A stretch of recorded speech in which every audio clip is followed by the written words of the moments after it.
घर में जैसे ही अपने बंधु बांधवों के साथ में श्री पृथु जी महाराज ने रामार्चा किया और जैसे ही रामार्चा का प्रसाद हनुमान जी महाराज को पवाया, पृथु को अति सुखी भवेत, संपूर्ण रोग नष्ट हो गया, एकदम सुखी हो गए। अब तो पृथु जी महाराज प्रत्येक वर्ष रामार्चा करने लग गए। तो एकदा पूर्णिमायाम तो पृथको राम पूजनम, एक बार पूर्णिमा के दिन पृथु जी महाराज रामार्चा कर रहे थे। इसी तरह रामार्चा हो रहा था, भगवान को 56 भोग लगा था जैसा अपन ने लगाया।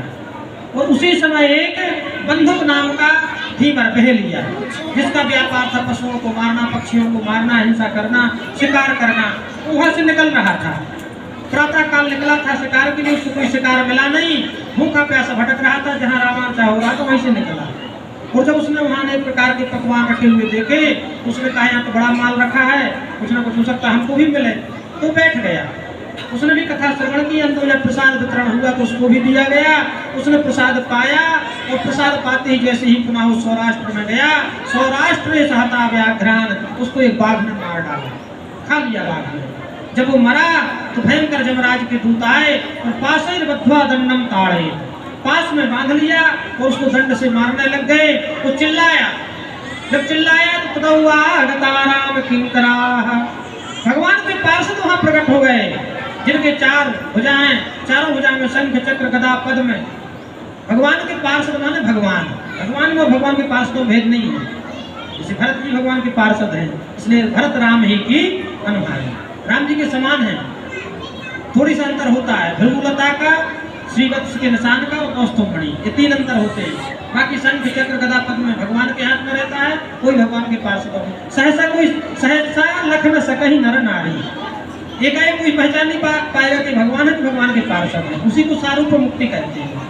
भगवान ही बन जाता है जीव, सब सारूप मुक्ति प्राप्त होती है। तो भगवान के पार्षद वहां पर आ गए। यमराज के दूतों से कहा छोड़ो इसको, यमराज के दूतों का इसको नहीं छोड़ेंगे, अभी तो इसको थोड़ी पिटाई हो रही है, तो नरक में जाएगा, नरक की यातनाएं भोगेगा। रौरव, कुंभीपाक, असिपत्र, अनेक प्रकार के नरक है, 28 प्रकार के नरक हैं, उनमें अनेक प्रकार की यातनाएं भोगता है जीव। और जब जीव कहते, हम जैसे लोग कहते रहे नरक कुछ नहीं होते, तब वहाँ पर यमराज के दूत को डालते हैं नरकों में। तब जब वो वहाँ चिल्लाता है, बिलबिलाता है, रोता है, अनेक नरक हैं। 80 पत्र माने तलवार की धार के समान वहाँ घास लगी है, जहाँ पर चलना पड़ता है, शरीर कटता है और फिर एक उस पर चूर्ण डालते हैं, फिर जब खत्म हो जाता है। खोलते हुए कड़ाहे में डाल देते हैं, जैसे पूरी फूट जाती है कभी कभी फूट करके, जैसे वो फूट करके पड़ाक होता है, फिर उसमें गिरता है और फिर उसको नष्ट नहीं होता है। देखिए हम आप जैसे हैं, तो कोई ज़्यादा मारेगा तो मर जाएंगे, क्योंकि हम सहन नहीं कर सकते ज़्यादा यातना को। लेकिन जो जमजातना वाला शरीर होता है, उसमें कष्ट तो होता है लेकिन वो नष्ट नहीं होता है, बढ़ता नहीं है, क्योंकि इतना उसको मजबूत बनाया जाता है। और तब जब राज के दूत कहते कि तुम कहते थे कि नरक नहीं है, अब देखो नरक है कि नहीं है। तो ऐसी नरकों की यातना इसको भोगना पड़ेगी, लेकिन भगवान के पास दोनों का इसको नरक नहीं जाना पड़ेगा, क्योंकि इसने रामार्चा का प्रसाद पाया है। और जो एक बार रामार्चा का प्रसाद पा लेता है, सकृत भुंजीत रामान्नम सवैत लोक पावना, वो तीनों लोगों में पवित्र होकर के भगवान के धाम का अधिकारी बन जाता है। लेकिन देखिए ध्यान रखें, हमने प्रसाद तो पाया रामार्चा का, लेकिन कल से फिर पाप करने लग गए तो थोड़ी माना जाएगा। अंत में इसने पाया था और मर गया था। इसी तरह से हम भगवान का नाम भी लें और फिर पाप ना करें। अभी थोड़ी हम पाप भी करें, भगवान का नाम भी लें तो थोड़ी काम होगा।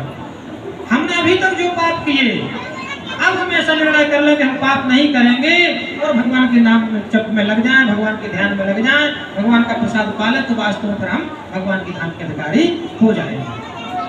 तो इसको जमराज के दूतों को मार करके भगा दिया भगवान के पार्षदों ने, और इसको भगवान के धाम को ले गए।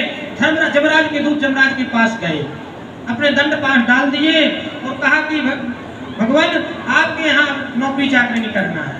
कहा क्यों? अरे कहा कि जिसने जीवन पर्यंत पाप ही पाप किया था, ऐसा पापी तो हम ला रहे थे, लेकिन तब तक 4 भुजाओं वाले बड़े चमकीले चमकीले आए, हमको मारा और हमसे छीन करके ले गए उसको पापी को।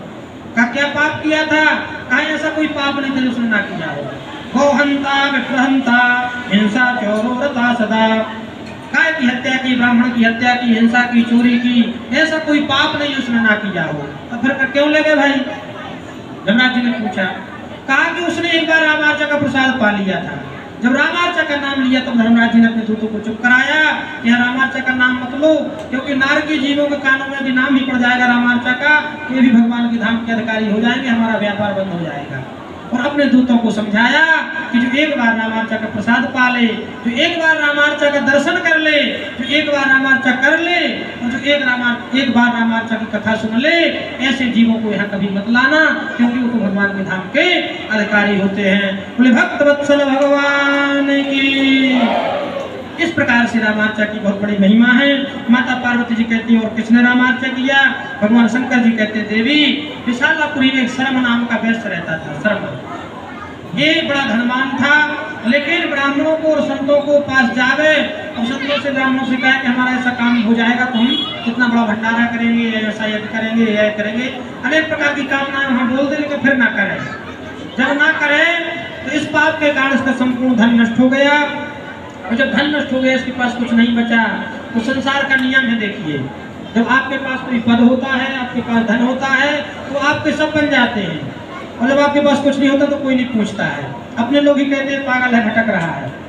तो इसी तरह शर्मा को भी कोई पूछना जब नहीं लगा तो इसने कहा कि ऐसा उपेक्षणीय जीवन जीना ठीक नहीं है, अब तो मर जाए। तो इसने कथा में सुना था कि पांडवों ने हिमालय जाके अपने बर्फ में अपने शरीर को गलाया था और भगवान के धाम की प्राप्ति की थी, तो ये भी हिमालय की यात्रा में चला गया। हिमालय जगामासौ तत् नारायण स्थिति। हिमालय में कौन है? बद्रिकाश्रम में भगवान नारायण विराजमान है। क्यों विराजमान है? भगवान बड़े दयालु हैं। भगवान ने देखा कि कलयुगी जीव तपस्या नहीं कर सकते, और जब तक हम तपस्या नहीं करेंगे तब तक हम भगवान के धाम के अधिकारी नहीं बन पाएंगे। देखिए महात्माओं को तो ऐसी गर्मी में, जब हम गर्मी में बाहर नहीं निकल पाते हैं धूप में, तो वो चारों तरफ से आग लगा के बैठते हैं। ये है तपस्या। क्या हम लोग कर सकते हैं इस तपस्या? ये तपस्या है। तो ऐसा कलयुगी जीव तपस्या नहीं कर पाएंगे, इसलिए भगवान नर नारायण के रूप में बद्रिकाश्रम में आज भी तपस्या करते हैं। और जो जीव एक बार जाकर उनका दर्शन कर लेता है बद्रिकाश्रम में, उसको भगवान की तपस्या का छटांश प्राप्त हो जाता है और भगवान के धाम का अधिकारी बन जाता है। बोले बद्रीनाथ भगवान की। तो तीर्थ का थोड़ी सा भी पुण्य बहुत हो जाता है। ये 3 दिन तक वहाँ रहा और भूखा प्यासा रहा, क्योंकि इसके पास खाने पीने का कुछ था नहीं सामग्री, तो भगवान ने इसकी उसको तपस्या ही मान लिया। कह रहे तो भूखा है बेचारा, व्रत कर रहा है 3 दिन तक। और भगवान एक ब्राह्मण के रूप में प्रकट हो गए। ब्राह्मण भगवान ने कहा, क्यों शर्मा, तू क्यों दुखी है? इसने सुना कि तो मेरा नाम जानता है, ये तो ज्ञानी है ब्राह्मण, लेकिन फिर बाद में सोचा कि मैं बड़ा धनवान था तो कभी मांगने आया होगा तो जानता होगा, मुझे कौन नहीं जानता। लेकिन तब तक भगवान ने इसकी समझन पत्नी बतला दी कि तेरा धन नष्ट हो गया है, तू भटक रहा है, तू मरने के लिए आया है, और क्यों तेरा धन नष्ट हुआ वो भी बता रहा हूँ। भगवान रूपी ब्राह्मण ने बताया। कहा तुम कैसे धन नष्ट हुआ? कहा कि विफल प्रतिज्ञा में थे, तूने कह करके नहीं दिया है, इसका तेरा धन नष्ट हुआ है। इसलिए अधिक कंजूसी नहीं करना चाहिए, अधिक लोभ नहीं करना चाहिए और अधिक झूठ नहीं बोलना चाहिए। व्यापार में थोड़ी बहुत झूठ चलता है, लेकिन मेरी दिन रात झूठ बोलो। कंजूसी थोड़ी बहुत करनी चाहिए, लेकिन कंजूसी करते रहो। लाभ लेना चाहिए, लेकिन अभी नहीं कि 10 रुपया की वस्तु है 100 रुपया में बेचे। भाई 10 की वस्तु है ठीक है, 11, 12, 15 तक बेच दो। अब उसको यदि 100 रुपया का बेचेगी तो फिर कैसे ठीक होगा? तो ज़्यादा लोभ भी ना करे, ज़्यादा कंजूसी भी ना करे और ज़्यादा झूठ भी नहीं बोलना चाहिए। और कहा भगवान ने कि तूने तीनों किया है, इसलिए तेरा धन नष्ट हुआ।